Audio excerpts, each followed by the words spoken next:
আমি সকালে যখনই উঠি না কেন, সকালে উঠে আগে ঠাকুরকে প্রণাম করে তারপরই আমার দিন শুরু হয়।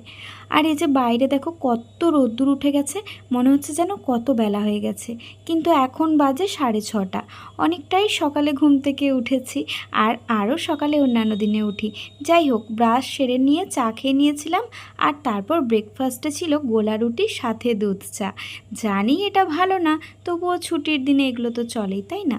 আর এই যে কিছু জাম আর খেজুর, যেগুলোকে রোদে দিয়েছি। তারপর এদিকে রান্নাবান্না বসাবো, তার আগে স্নান সেরে নিয়েছি।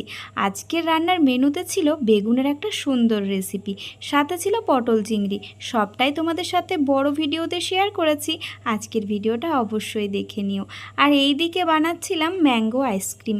ছেলের আবদার, আর ছুটির দিন বলে কথা, ওর আবার গ্রীষ্মের ছুটি একদম প্রায় শেষের মুখে।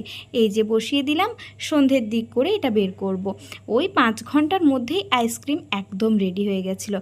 ফুল রেসিপি রয়েছে বড় ব্লগে। বাচ্চাদের আনন্দ দিতে অবশ্যই এগুলো তো আমরা করতেই পারি, তাই না? আর রাত্রের দিকে রান্নাবান্না তাড়াতাড়ি সেরে নিয়ে এই যে ছেলের একটা প্রজেক্টের খাতা বানানোর ছিল, সেটাই আর কি রেডি করছিলাম।